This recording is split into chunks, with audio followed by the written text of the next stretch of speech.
Harish academy summer special offer. JPO గ్రామ పాలనాధికారి, group 2 SI constable and JLDL full course ఏదైనా ₹699 మాత్రమే. Course validity 6 months.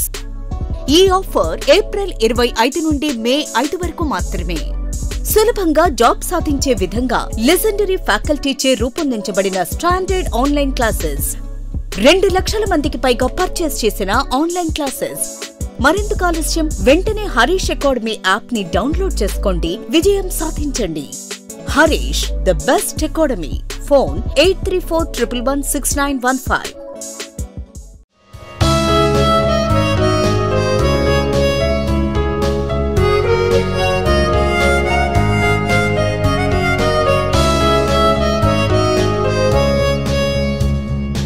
Harish, the best academy. Hi everyone, welcome to Harish academy. ఈరోజు current అఫైర్స్లో భాగంగా each and every టాపిక్ను మనము డీటెయిల్గా discuss చేసుకుందాం. ఇవాళ మన first topic miss world competitions, అందాల పోటీలు, బ్యూటీ కాంపిటీషన్స్. ఈ సంవత్సరం 72వ మిస్ వరల్డ్ పోటీలని తెలంగాణలోని హైదరాబాద్లో నిర్వహించబోతా ఉన్నారు. మే 7 నుంచి మే 31 వరకు నిర్వహించబోతా ఉన్నారు. దీనికి సంబంధించి ఒక ప్రచార లోగోను ఖరారు చేశారు, ప్రమోషనల్ లోగోను ఫైనలైజ్ చేశారు. మనము ఇటువంటివి ఇంపార్టెంట్ కాంపిటీషన్స్ ఏవైనా వార్తల్లో నిలిచినప్పుడు తప్పకుండా ఆ లోగోకి సంబంధించిన థీము, మెసేజు ఏమైనా ఉంటే తప్పకుండా ఫోకస్ చేయాలి. ఈ సంవత్సరము 72వ మిస్ వరల్డ్ పోటీలు.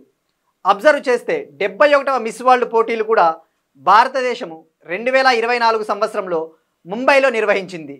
ఇప్పుడు 72వ మిస్ వరల్డ్ పోటీలు. ఇక లోగో విషయానికి వస్తే ఈ ఇమేజ్లో అబ్జర్వ్ చేస్తే ఈ లోగో పైన ఎం షేప్లో ఉంది, అనగా మిస్, కింద రివర్స్లో ఎం అనగా డబ్ల్యూ షేప్లో ఉంది. Miss world MW, miss world logo ఇలా ఉంది. ఈ లోగోలు చాలా ఇంపార్టెంట్. ఇక మెసేజ్ వచ్చేసి ఈ లోగోలో అబ్జర్వ్ చేస్తే తెలంగాణ జరూర్ ఆనా, తెలంగాణ జరూర్ ఆనా అనేది ఈ లోగోలో మెసేజ్గా ఇవ్వడం జరిగింది. ఇక మనం తెలుసుకోవాల్సింది ఈ ఈవెంట్కి సంబంధించి ఈ ఈవెంట్ ప్రాముఖ్యత. ఈ ఈవెంట్లో భాగంగా తెలంగాణ ముఖ్యమైన థీము, తెలంగాణ కల్చర్ని, ముఖ్యంగా తెలంగాణ హ్యాండ్లూమ్స్ని బాగా ప్రచారంలోకి తీసుకురావాలని చెప్పేసి ఈ ఈవెంట్స్ని ఉపయోగించుకోబోతా ఉంది. ఈ ఈవెంట్లో భాగంగా తెలంగాణలోని ప్రముఖ ప్రఖ్యాత ప్రదేశాలైన రామప్ప టెంపుల్ కావచ్చు, చార్మినారు, యాదాద్రి భువనగిరి, అటువంటి ప్రదేశాలకు ఈ కాంపిటీషన్స్కి ఎవరైతే అటెండ్ అవుతా ఉన్నారో ఆ మహిళల్ని అక్కడికి వీళ్ళని తీసుకుని వెళ్ళి తెలంగాణ కల్చర్ని ప్రపంచం మొత్తానికి వ్యాప్తి చేయాలని చెప్పేసి తెలంగాణ ప్రభుత్వం భావిస్తూ ఉంది. ఇందులో భాగంగా ఈ కాంపిటీషన్లో ఈ సంవత్సరము సుమారుగా 140 దేశాలకు చెందిన మహిళలు పాల్గొనబోతూ ఉన్నారు. ఈ ప్రమోషనల్కి సంబంధించి, ప్రచారానికి సంబంధించి 71వ మిస్ వరల్డ్ విన్నర్ 2024 సంవత్సరం చెక్ రిపబ్లిక్ దేశానికి చెందిన క్రిస్టినా పిజ్జుకోవా, చెక్ రిపబ్లిక్ దేశానికి చెందిన క్రిస్టినా పిజ్జుకోవా, ఈమె 71వ మిస్ వరల్డ్ విన్నరు. మరియు మిస్ ఇండియా 2023 విజేత నందిని గుప్తా గారు ఈ ప్రచార కార్యక్రమాల్లో పాలు పంచుకోబోతా ఉన్నారు. అలానే ఈ ఈవెంట్లో భాగంగా వీళ్ళు మొదటి రోజు తెలంగాణకు చెందిన ఇకత్ శారీలు, GI ట్యాగ్ కలిగిన ఇకత్ చీరల్ని ధరించి వీళ్ళు ఈ ప్రచారాన్ని, అలానే ఈవెంట్ని ప్రారంభించబోతా ఉన్నారు. ఈ ఈవెంట్కి సంబంధించి గ్రాండ్ సెరమనీలు, opening ceremony, closing ceremony, grand final అన్నీ కూడా హైదరాబాద్లో నిర్వహించబోతా ఉన్నారు. ఇది మిస్ వరల్డ్ పోటీలకు సంబంధించిన లోగో. అలానే అబ్జర్వ్ చేస్తే ఇటీవల తెలంగాణ ప్రభుత్వము హైడ్రాకు కూడా ఒక కొత్త లోగోను ఖరారు చేసింది. హైడ్రా, తెలంగాణలో ఏవైనా అక్రమ నిర్మాణాలు ఉంటే వాటిని కూల్చివేయడానికి హైడ్రాను తీసుకొచ్చారు. హైడ్రా లోగో కూడా మనకి చాలా ఇంపార్టెంట్. అబ్జర్వ్ చేస్తే ఇటీవల తీసుకొచ్చిన లోగో ఈ హెచ్ షేప్లో ఉంటుంది. ఈ హైడ్రా లోగో హెచ్ షేప్లో ఉంటుంది. ఇక్కడ పైన ఒక నీటి బొట్టు ఆకారంలో ఒక లోగోను తీసుకొని వచ్చారు. ఇక్కడ హైడ్రా అని ఉంటుంది. ఇక్కడ గుర్తుపెట్టుకోవాల్సింది హైడ్రా లోగో వచ్చేసి ఏ ఆల్ఫాబెటికల్ లెటర్ అంటే హెచ్, దానిపైన ఒక నీటి బొట్టుని ఏర్పాటు చేసి ఉంటారు. ఇది మనకు ఈ ఈవెంట్కి సంబంధించి complete information. Next one, Telangana state specific సంబంధించి తెలంగాణలోని ఉస్మానియా హాస్పిటల్ ఒక రికార్డు సృష్టించింది. తొలిసారిగా తెలంగాణ రాష్ట్రంలో మొట్టమొదటి పేగు మార్పిడి శస్త్రచికిత్సను నిర్వహించింది. తెలంగాణ ఫస్ట్ ఇంటెస్టైన్ సర్జరీని నిర్వహించింది ఉస్మానియా ఆసుపత్రి. ఇక్కడ ఒక 40 ఏళ్ల వ్యక్తికి కాలేయ సమస్యలతో బాధపడతా ఉన్న వ్యక్తికి పేగు మార్పిడి శస్త్రచికిత్సను చేశారు. సో ఇక్కడ గుర్తుపెట్టుకోవాల్సింది ఇది తెలంగాణ మొట్టమొదటి పేగు మార్పిడి శస్త్రచికిత్స. నెక్స్ట్ వన్, IIIT హైదరాబాద్ సాధించిన ఒక ఘనత. జనరల్గా మనము ఐఐటీస్ వార్తలు చూస్తూ ఉంటాము. ఐఐటీస్ దానికి సంబంధించిన ఇన్నోవేషన్స్, అలానే NITs, ఎయిమ్స్, IISc బెంగళూరు అటువంటి సంస్థల గురించి మనం ఎక్కువగా తెలుసుకుంటాము. ఇప్పుడు IIIT హైదరాబాద్ కూడా వార్తల్లో ఉంది. మనం గతంలో IIIT హైదరాబాద్ గురించి కూడా తెలుసుకున్నాం. ఈ టాపిక్ అయిపోయిన తర్వాత దాన్ని ఎక్స్ప్లెయిన్ చేస్తాను. ఈ IIIT హైదరాబాద్కు చెందిన ఒక స్టూడెంట్ గౌరంగ్ పాటిల్ ఒక రీసెర్చ్ పబ్లికేషన్ని ప్రజెంట్ చేశాడు. ఆ పబ్లికేషన్లో ఈ IIIT హైదరాబాద్ వాళ్ళు ఏం కనుగొన్నారంటే ఒక టెక్నిక్ని కనుగొన్నారు. Anchor text technique. ఈ టెక్నిక్ను ఉపయోగించి జుడిషియరీలో కృత్రిమ మేధస్సు ఆర్టిఫిషియల్ ఇంటెలిజెన్స్ను ఉపయోగించి జుడిషియరీని వేగవంతం చేయడానికి తీసుకొని వచ్చారనమాట. జనరల్గా మనం చూస్తూ ఉన్నాం జుడిషియరీలో ఆల్రెడీ మనము టెక్నాలజీని ఎక్కువగా వాడుతూ ఉన్నాం. జనరల్గా కేసెస్ సుప్రీంకోర్టు జడ్జిలు కావచ్చు, లేదంటే హైకోర్టు జడ్జిలు తీర్పు ఇచ్చిన తర్వాత మళ్ళీ గత తీర్పులు ఏవైనా భవిష్యత్తులో అవసరమైతే ఆ తీర్పుల్ని వాళ్ళు ఉదహరించాల్సి ఉంటుంది, ఆ తీర్పుల్ని రెఫరెన్స్గా తీసుకోవాల్సి ఉంటుంది. అయితే ఆ గతానికి సంబంధించిన తీర్పుల్ని వాళ్ళు తీసుకోవాలంటే ఫిజికల్గా సెర్చ్ చేయాలంటే చాలా టైం పడుతుంది. సో ఈ టెక్నిక్ ద్వారా, యాంకర్ టెక్స్ట్ టెక్నిక్ ద్వారా ఆర్టిఫిషియల్ ఇంటెలిజెన్స్ని ఉపయోగించి అవసరమైన ఆ పాస్ట్ జడ్జిమెంట్స్ని ఇమ్మీడియట్గా మనం సెర్చ్ చేయవచ్చు అనమాట. సింపుల్గా ఒక్క మాటలో చెప్పాలి అంటే ఈ టెక్నిక్ను ఉపయోగించి వెబ్ సర్చింగ్ అనేది ఈజీ అవుతుంది. జనరల్గా మనము కంప్లీట్ URL కొట్టాల్సి ఉంటుంది, టైప్ చేయాల్సి ఉంటుంది ఏదైనా ఒక వెబ్సైట్కి వెళ్ళాలి అంటే, వెబ్ పేజ్కి వెళ్ళాలంటే. కానీ ఈ టెక్నిక్ని వినియోగించి జస్ట్ మనము ఫాస్ట్గా మనము ఆ ఇన్ఫర్మేషన్ తెలుసుకోవచ్చు. సో దీన్నే hyper link text anchor technique అంటారు. ఇతను పబ్లిష్ చేసిన రీసెర్చ్ పేపర్కి చెక్ రిపబ్లిక్లో జరిగిన సదస్సులో బెస్ట్ పేపర్ అవార్డు కూడా వచ్చింది. సో ఇది IIIT Hyderabad, international institute of information technology. ఇక్కడ మీకు ఒక చిన్న క్వశ్చన్ మనం గతంలో డిస్కస్ చేశాం. IIIT హైదరాబాదు మరియు తెలంగాణ గవర్నమెంటు ఇటీవల క్వాంటమ్ టెక్నాలజీని అభివృద్ధి చేయడానికి క్వాంటమ్ టెక్ చార్టర్ని తీసుకొని వస్తూ ఉంది. Quantum tech charter. ఈ చార్టర్ను ఏ సంస్థతో కలిసి, ఏ ఆర్గనైజేషన్తో కలిసి అభివృద్ధి పరుస్తూ ఉన్నారు మనం డిస్కస్ చేసాం. దానికి వీలైతే ఆన్సర్ చేయండి, మనం దాని గురించి తెలుసుకుందాం. నెక్స్ట్ వన్, FDIకి సంబంధించి ఫారిన్ డైరెక్ట్ ఇన్వెస్ట్మెంట్, విదేశీ ప్రత్యక్ష పెట్టుబడులు. ఇటీవల మనం డిస్కస్ చేసుకున్నాం. Government of India, central government nuclear power ప్లాంట్స్లో విదేశీ కంపెనీలకు 49% వాటా ఇవ్వాలని చెప్పేసి ఆలోచిస్తూ ఉంది అని చెప్పేసి. ఇప్పుడు ఇండియన్ గవర్నమెంటు ఇన్సూరెన్స్ సెక్టార్లో 100% FDIలకు అనుమతి ఇవ్వాలని చెప్పేసి ఒక బిల్లుని ప్రవేశపెట్టబోతా ఉంది.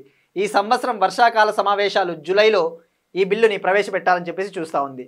ఇక్కడ మనం ఫోకస్ చేయాల్సింది ప్రెజెంట్ ఇన్సూరెన్స్ సెక్టార్లో 74% పెట్టుబడులు విదేశీ ప్రత్యక్ష పెట్టుబడులకి అలౌ ఉంది, 74%. దీన్ని 100%కి చేయబోతా ఉన్నారు. అంటే ఒక విధంగా చెప్పాలంటే ఇక ఫారిన్ కంపెనీలకి మొత్తం ఇక వాటా ఇచ్చినట్టే అనమాట.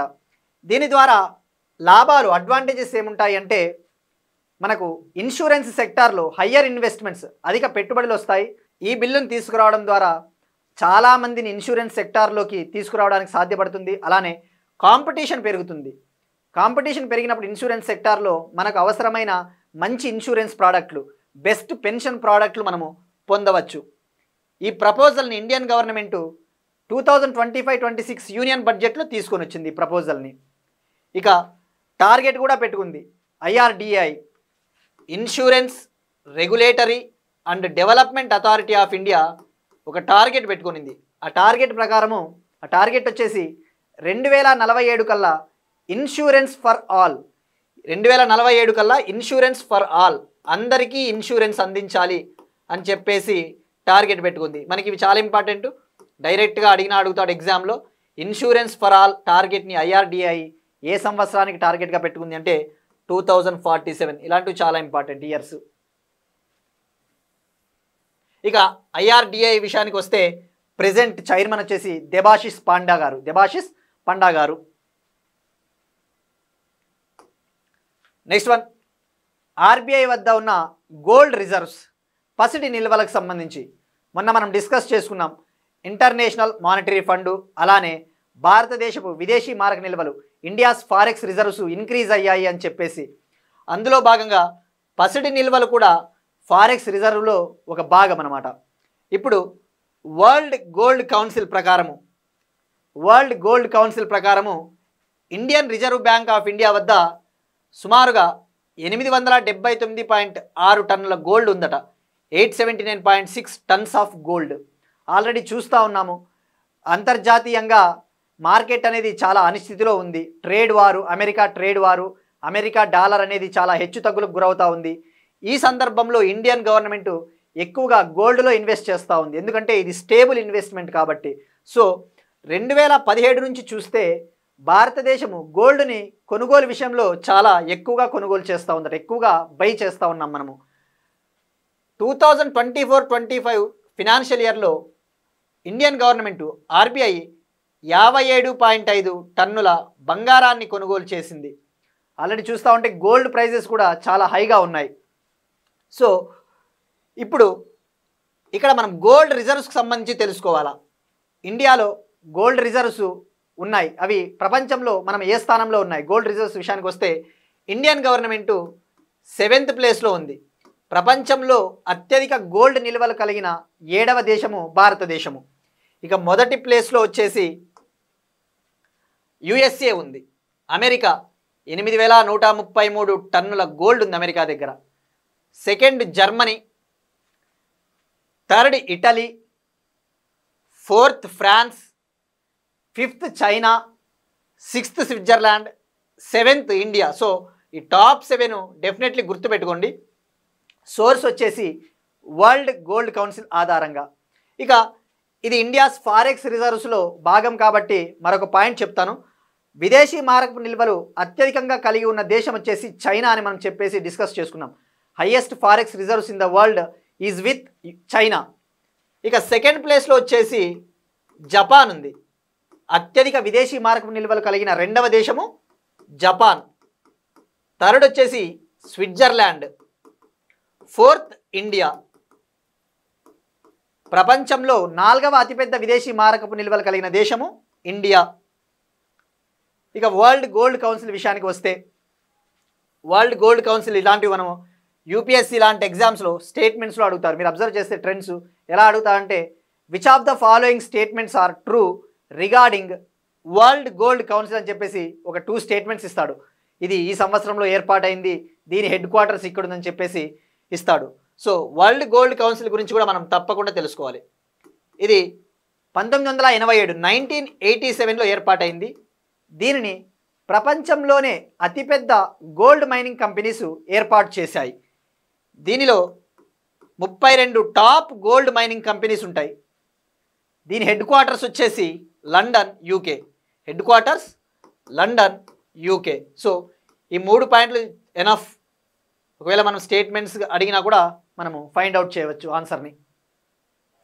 ఇక రష్యా వద్ద కూడా 2,322 టన్నులు గోల్డ్ ఉందని చెప్పేసి ఒక అంచనా మాత్రమే. నెక్స్ట్ వన్, సైబర్ క్రైమ్స్కి సంబంధించి ఇండియన్ గవర్నమెంటు సైబర్ క్రైమ్లు పెరిగిపోతూ ఉన్న నేపథ్యంలో I4Cని, ఇండియన్ సైబర్ క్రైమ్ కోఆర్డినేషన్ సెంటర్ని PMLA కిందకు తీసుకొని వచ్చింది. Prevention of money laundering act, అవినీతి నిరోధక చట్టం 2002, PMLA యాక్ట్ 2002. ఇప్పుడు ఈ I4Cని దీని కిందకు తీసుకురావడం ద్వారా సైబర్ క్రైమ్లకు సంబంధించి, ముఖ్యంగా సైబర్ ఆర్థిక నేరాలకు సంబంధించి ఇన్ఫర్మేషన్ని ఈజీగా షేర్ చేసుకోవచ్చు.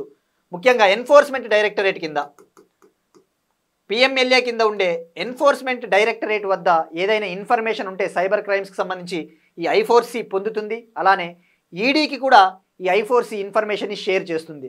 దీని ముఖ్య ఉద్దేశము I4Cని పటిష్టం చేయడం అని చెప్పవచ్చు.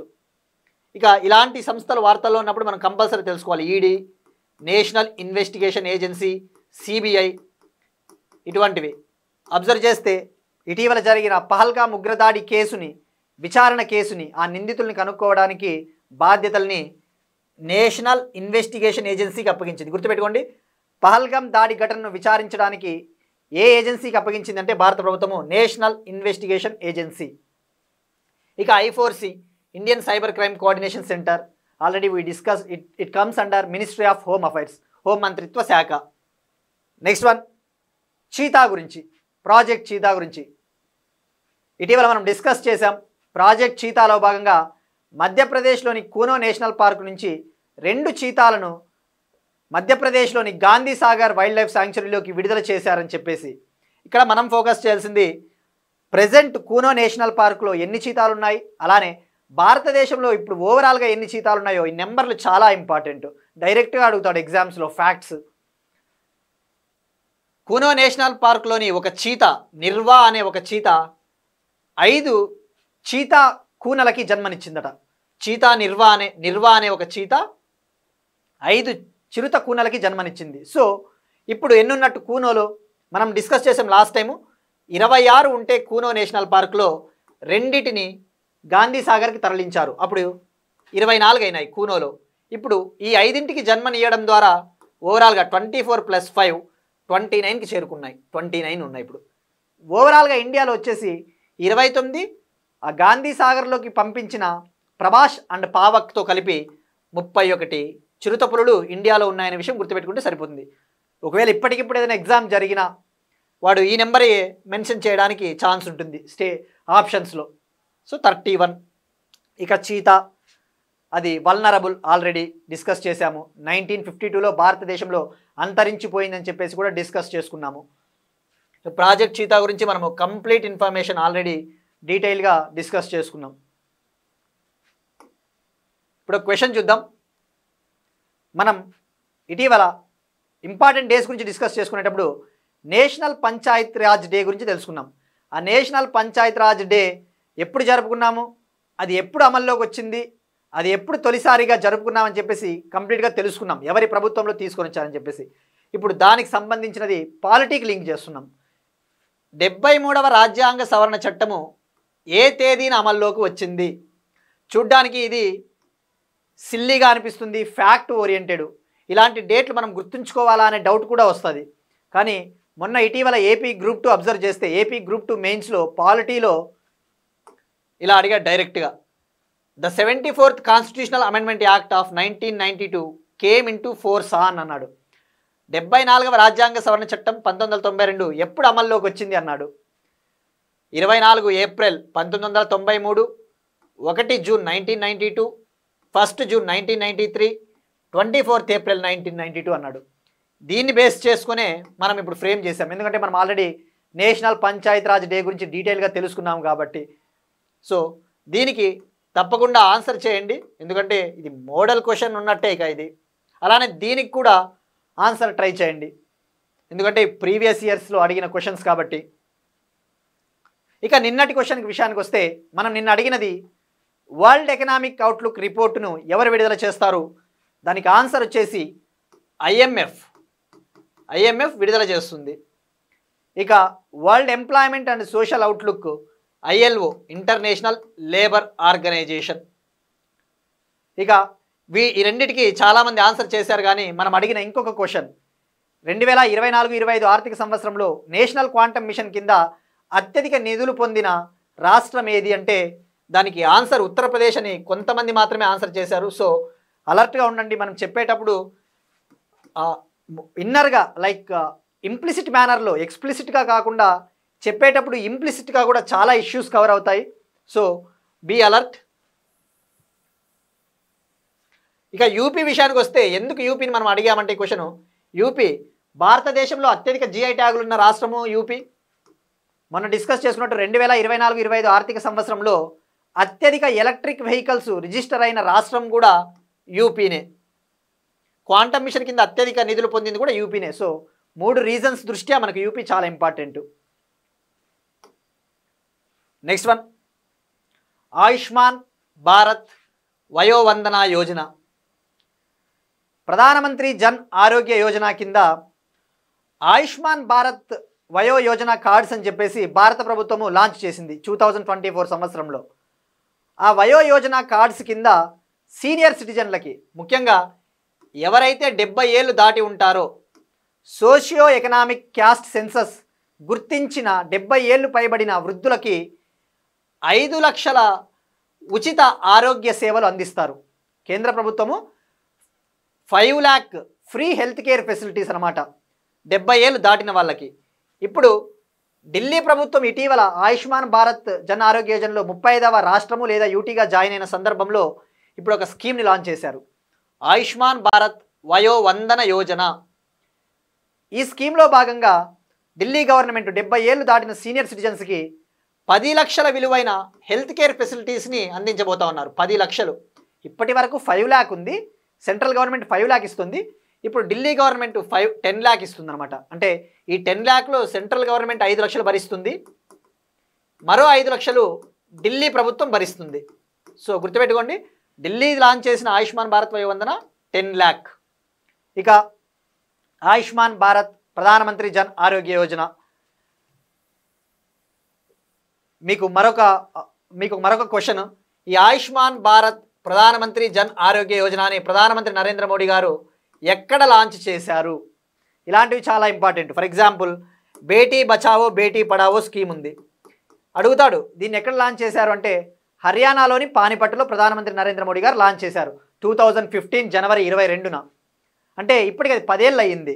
సో ఇలాంటి ఇంపార్టెంట్ స్కీమ్స్ తప్పకుండా డేటు గుర్తుండాలి, అది ఎక్కడ లాంచ్ చేశారో కూడా తెలుసుకోవాలి. ఇప్పుడు మిషన్ లైఫ్ విషయానికి వస్తే మనం డిస్కస్ చేసాం, ఎన్విరాన్మెంట్ని పరిరక్షించడానికి మిషన్ లైఫ్ని భారత ప్రధానమంత్రి నరేంద్ర మోడీ గారు, United nation's chief Antonio Guterres గారు స్టాచ్యూ ఆఫ్ యూనిటీ గుజరాత్లోని సర్దార్ వల్లభాయ్ పటేల్ విగ్రహం వద్ద లాంచ్ చేశారని మనం తెలుసుకున్నాం. సో అలాంటి ఇంపార్టెంట్ ల్యాండ్ మార్క్ ఈవెంట్స్ ఏవైనా ఉన్నా, ఇంపార్టెంట్ స్కీమ్స్ తప్పకుండా లాంచ్ చేసిన డేటు, ఎక్కడ లాంచ్ చేశారో డైరెక్ట్గా ఐడియా ఉండాలి. సో మనము బేటీ బచావో బేటీ పడావో తెలుసుకున్నాం, ఇది కూడా తెలుసుకున్నాం. సో దీనికి కూడా ట్రై చేయండి. ఆయుష్మాన్ భారత్ ప్రధానమంత్రి జన్ ఆరోగ్య యోజనని ఎప్పుడు ఎక్కడ లాంచ్ చేశారు? నెక్స్ట్ వన్, సైన్స్ అండ్ టెక్నాలజీకి సంబంధించి ఇస్రో ఒక ఘనత సాధించింది. మనము ఈ నెల మే కావచ్చు లేదా జూన్లో భారత్ అమెరికా సహకారంతో India America collaboration project satellite నిసార్ని లాంచ్ చేయబోతా ఉన్నాం. నిసార్ అంటే NASA ISRO synthetic aperture radar అనే ఒక శాటిలైట్ని జిఎస్ఎల్వి F-16 ద్వారా మనము మే లేదా జూన్ తొలి వారంలో ప్రయోగించబోతా ఉన్నాం. సో దీనికి సంబంధించి ఈ ప్రయోగం సక్సెస్ కావాలంటే కొన్ని టెస్టులు చేయాల్సి ఉంటుంది. జిఎస్ఎల్వి అనేది జియోసింక్రనస్ శాటిలైట్ లాంచ్ వెహికల్, ఇది 4th జనరేషన్ లాంచ్ వెహికల్ అని చెప్పవచ్చు. దీన్ని మనం ఎందుకు ఉపయోగిస్తామంటే అధిక బరువు ఉన్న శాటిలైట్లని జియోస్టేషనరీ ట్రాన్స్ఫర్ ఆర్బిట్లోకి, ముఖ్యంగా కమ్యూనికేషన్ శాటిలైట్లని జియోస్టేషనరీ ట్రాన్స్ఫర్ ఆర్బిట్లోకి ప్రవేశపెట్టడానికి జిఎస్ఎల్విని వినియోగిస్తాం. సో ఈ నిసార్ శాటిలైట్ని జిఎస్ఎల్వి F-16 ద్వారా ప్రయోగించబోతా ఉన్నాం. ఇప్పుడు జిఎస్ఎల్వి 3 స్టేజ్ వెహికల్ అనమాట, 3 స్టేజ్లు ఉంటాయి. పిఎస్ఎల్విలో అయితే 4 స్టేజ్లు, జిఎస్ఎల్విలో 3 స్టేజ్లు ఉంటాయి. ఇందులో 3వ స్టేజ్ వచ్చేసి స్వదేశీ క్రయోజెనిక్ స్టేజ్ వాడతాం. స్వదేశీ క్రయోజెనిక్ స్టేజ్, ఆ స్టేజ్ను మనం సక్సెస్ఫుల్గా పరీక్షించాలి అంటే ముందుగా కొన్ని టెస్టులు చేయాల్సి ఉంటుంది. దానికి సంబంధించి ఇస్రో తమిళనాడులోని మహేంద్రగిరిలో ఉన్న ఇస్రో ప్రొపల్షన్ రీసెర్చ్ కాంప్లెక్స్ మహేంద్రగిరిలో ఒక టెస్ట్ని సక్సెస్ చేసింది. సెమీ క్రయోజెనిక్ ఇంజన్ని పరీక్షించింది, దాన్ని ఇగ్నైట్ చేసి మండించి పరీక్షించింది. సో ఇప్పుడు ఇక్కడ తెలుసుకోవాల్సింది సెమీ క్రయోజెనిక్ ఇంజన్ గురించి. సెమీ క్రయోజెనిక్ ఇంజన్ అంటే first of all cryogenics technology అంటే అత్యంత తక్కువ ఉష్ణోగ్రతల వద్ద, ఓ విధంగా చెప్పాలంటే -డిగ్రీల ఉష్ణోగ్రత వద్ద ఆక్సిడైజర్ని ఫ్యూయల్ని వినియోగించి ఇంజన్గా వాడతారనమాట. ఈ క్రయోజెనిక్ ఇంజన్ని వాడడానికి ముఖ్య ఉద్దేశము ఇవి హై థ్రస్ట్ ఇస్తాయన్నమాట, అంటే హై త్రూపుట్, చాలా అత్యధిక సామర్థ్యాన్ని ఇస్తాయి రాకెట్ ఇంజన్కి. సో ఇది క్రయోజెనిక్ ఇంజన్. ఇక సెమీ క్రయోజెనిక్ ఇంజన్ గురించి తెలుసుకోవాలి. సెమీ క్రయోజెనిక్ ఇంజన్లో ఆక్సిడైజర్ని వాడతారు, ఫ్యూయల్ని వాడతారు. ఆక్సిడైజర్గా లిక్విడ్ ఆక్సిజన్ని వాడతారు, ఆక్సిడైజర్గా లిక్విడ్ ఆక్సిజన్ని, ఫ్యూయల్గా రిఫైన్డ్ కిరోసిన్ని వాడతారు, ఫ్యూయల్గా రిఫైన్డ్ కిరోసిన్ని వాడతారు. సో ఇది గుర్తుపెట్టుకోండి, సెమీ క్రయోజెనిక్ ఇంజన్లో ఆక్సిడైజర్ వచ్చేసి లిక్విడ్ ఆక్సిజన్, ఫ్యూయల్ వచ్చేసి రిఫైన్డ్ కిరోసిన్. డైరెక్ట్గా అడుగుతాడు స్టేట్మెంట్స్లో జిఎస్ఎల్వి గురించి వాటి గురించి.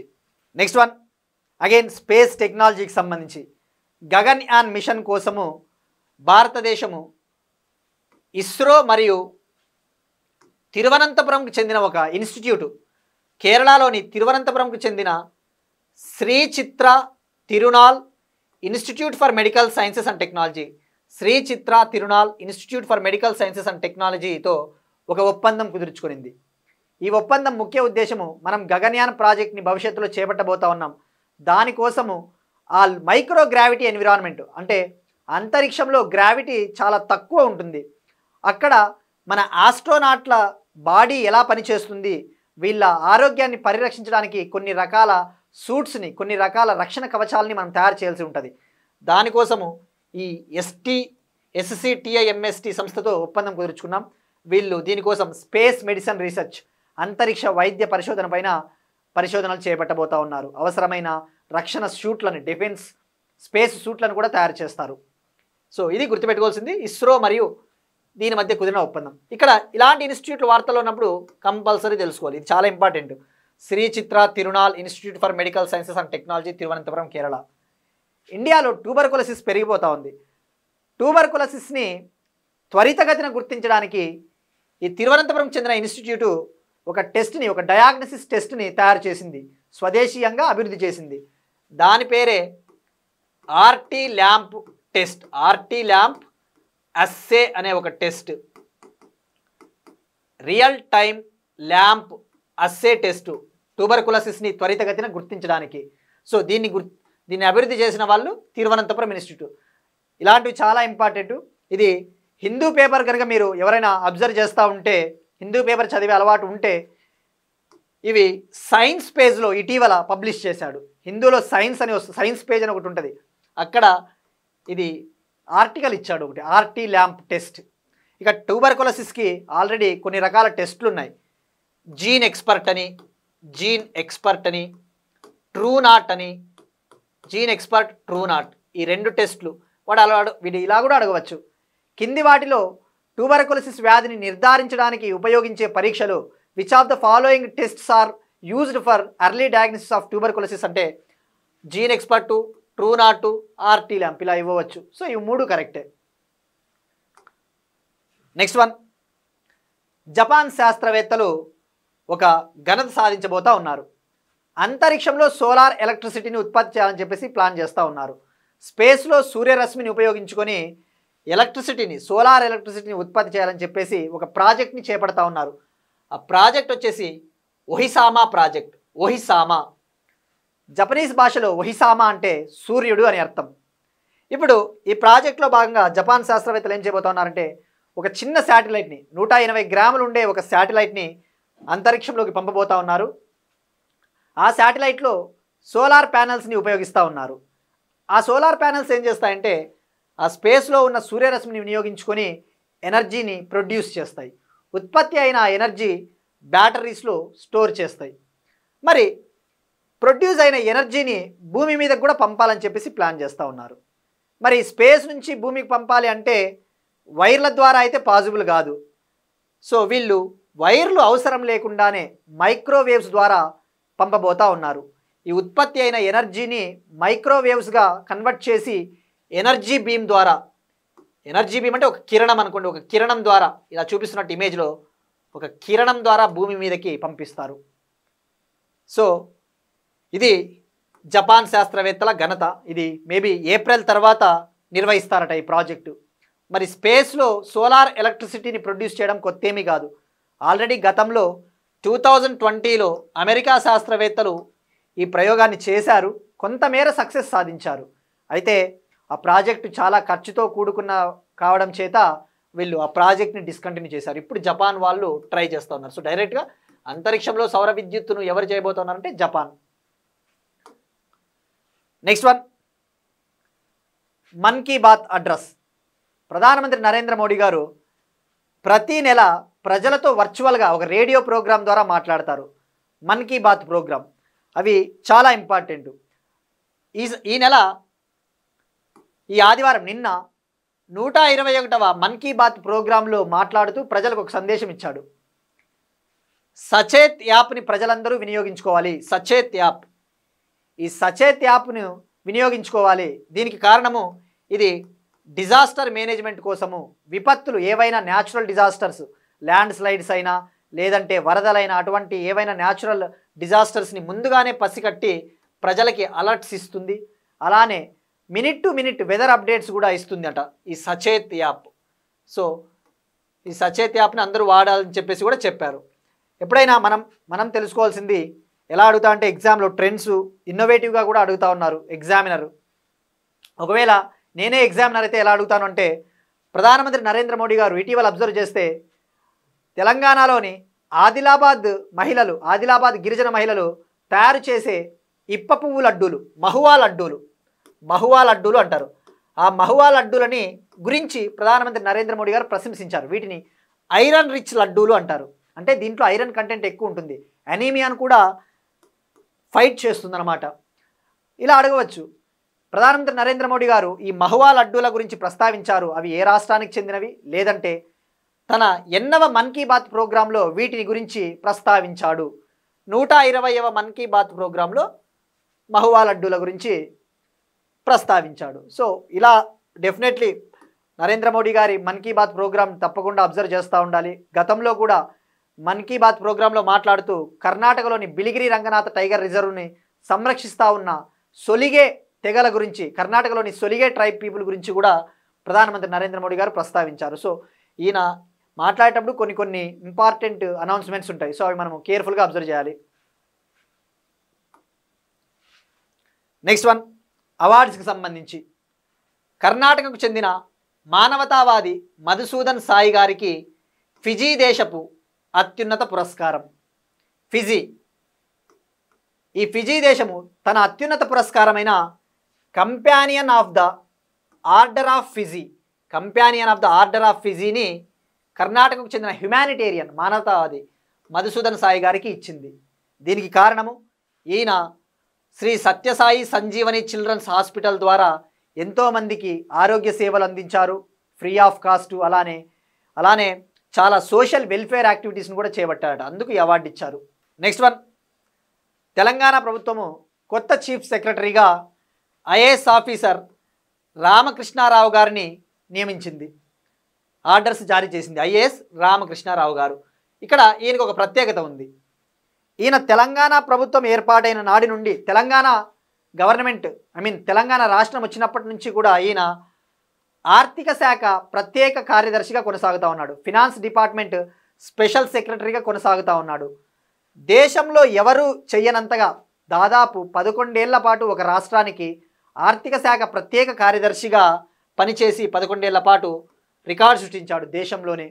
అలానే ఈయన సుమారుగా 14 బడ్జెట్లని, వివిధ రకాల బడ్జెట్లు, ఓటాన్ బడ్జెట్ కావచ్చు, ఫుల్ బడ్జెట్ కావచ్చు, అలాంటివి 14 బడ్జెట్లని తయారు చేసిన దాంట్లో ఈయన పాత్ర కీలకం. సో ఇక్కడ గుర్తుపెట్టుకోవాల్సింది, దేశంలో ఎవరూ చేయనంతగా 11 ఏళ్ల పాటు ఆర్థిక శాఖ సెక్రటరీగా చేసిన వ్యక్తి అంటే ఐఏఎస్ రామకృష్ణారావు గారు.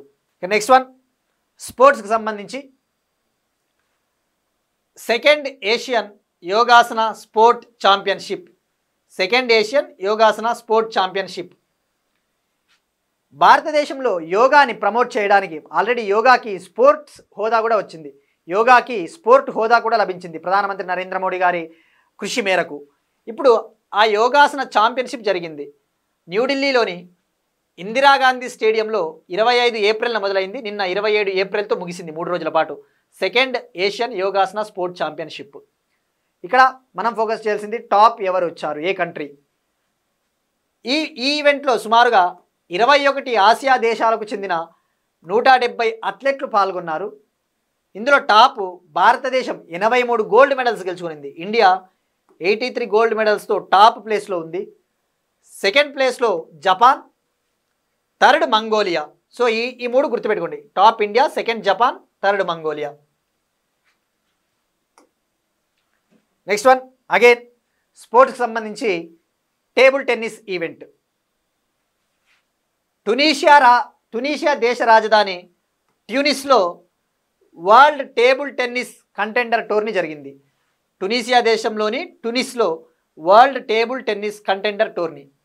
ఈ టోర్నీలో మిక్స్డ్ డబుల్స్లో భారతదేశానికి చెందిన జోడీ విజయం సాధించింది. భారతదేశానికి చెందిన మనుషిషా దియా చితాలే టైటిల్ని గెలుపొందింది. ఫైనల్లో జపాన్కు చెందిన ప్రపంచ 8వ ర్యాంకు జంట సొరా మత్సుషిమా మివా హరిమోటో అనే మిక్స్డ్ డబుల్స్లో ఫైనల్లో వీళ్ళపైన గెలుపొందారు. జపాన్కు చెందిన వాళ్ళు, రన్నర్స్ జపాన్. నెక్స్ట్ వన్, మహిళల మారథాన్ రేస్కి సంబంధించి. మారథాన్ రేస్ అంటే కొన్ని కిలోమీటర్ల పాటు ఏకదాటిగా నడుస్తూ మెల్లగా పోవాల్సి ఉంటుంది మారథాన్ రేస్. ఈ రేస్లో లండన్ మారథాన్ రేస్ 2025, లండన్లో జరిగిన మారథాన్ రేస్ 2025లో ఇథియోపియాకు చెందిన మహిళ అస్సెఫా అనే ఆమె ప్రపంచ రికార్డు సృష్టించింది. మహిళల మారథాన్లో వరల్డ్ రికార్డ్ సృష్టించింది. ఆ రికార్డ్ ఏంటంటే ఈమె 42.19 కిలోమీటర్లు 42.19 కిలోమీటర్ల మారథాన్ రేస్ని 2 గంటల 15 నిమిషాల 50 సెకండ్లు 2 hours 15 minutes 15 సెకండ్లో ఆ రేస్ను కంప్లీట్ చేసి గోల్డ్ మెడల్ని గెలుపొందింది. ఈ రికార్డు వరల్డ్ రికార్డ్ అనమాట. గతంలో ఈ రికార్డు ఎవరి పేరిట ఉండేది అంటే కెన్యాకు చెందిన పెరెస్ జెప్ చిర్చిర్ అనే మహిళ గతంలో లాస్ట్ ఇయర్ ఇదే లండన్ మారథాన్ రేస్లో 2 hours 16 minutes 16 సెకండ్లో కంప్లీట్ చేస్తే ఈమె ఈ అస్సెఫా 2 hours 15 minutes 50 సెకండ్లోనే కంప్లీట్ చేసింది. సో ఇక్కడ గుర్తుపెట్టుకోవాల్సింది డైరెక్ట్గా మనకి ఫ్యాక్ట్ 1 ఇథియోపియా మహిళ. Next one, books in news. Beyond the court room అనే ఒక book.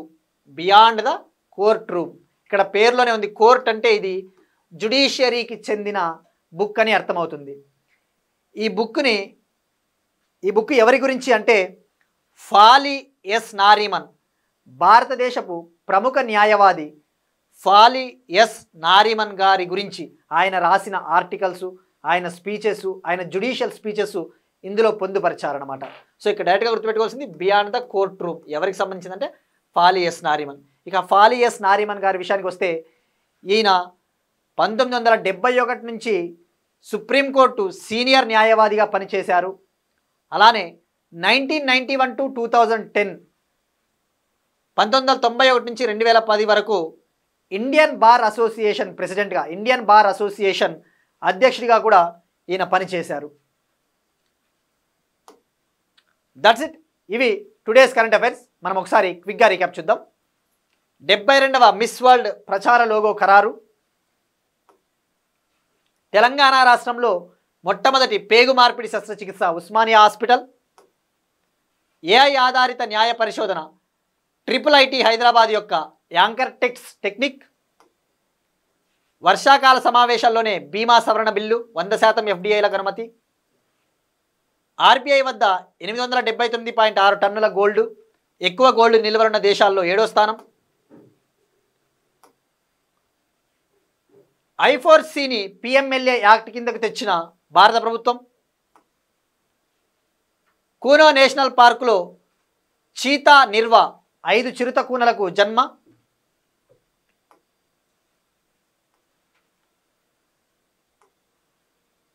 Ayushman Bharat Vayovandana Yojana Delhi government. Semi cryogenic hot test success ISRO. Gaganyaan mission కోసం స్పేస్ మెడిసిన్ పరిశోధనకై ఇస్రో మరియు SCTIMST అవగాహన ఒప్పందం. అంతరిక్షంలో సౌర విద్యుత్ Japan's Ohisama project. Sachet app. కర్ణాటకకు చెందిన మానవతావాది మధుసూదన్ సాయికి ఫిజీ అత్యున్నత పురస్కారం. తెలంగాణ కొత్త చీఫ్ సెక్రటరీగా IAS రామకృష్ణారావు గారు. 2వ Asia yogasana sport championship at New Delhi. World table tennis contender tennis tournament mixed doubles విజేత భారత జోడి మనీషా దియా చితాలే. లండన్ మహిళల మారథాన్ రేసులో ప్రపంచ రికార్డు సృష్టించిన ఇథియోపియా మహిళ Assefa. Beyond the court room book. That's it. These are today's current affairs. మనము ఇందాక ఒకటి డిస్కస్ చేసుకున్నాం. గగన్యాన్ మిషన్ కోసము ఇస్రో మరియు తిరువనంతపురంకు చెందిన ఒక ఇన్స్టిట్యూటు స్పేస్ మెడిసిన్ వైద్య పరిశోధన కోసము ఒక అవగాహన ఒప్పందాన్ని చేసుకున్నాయని చెప్పేసి ఇలాంటివి తెలుసుకునేటప్పుడు ఆల్రెడీ మనం డిస్కస్ చేసాం. యాక్సియామ్ 4 మిషన్లో భాగంగా ఇస్రో ఒక జీవిని ఇంటర్నేషనల్ స్పేస్ స్టేషన్కి పంపబోతా ఉంది. ఆ జీవి గురించి మనం తెలుసుకున్నాం. ఆ జీవి ఏదో కూడా వీలైతే కామెంట్ సెక్షన్లో కామెంట్ చేయండి.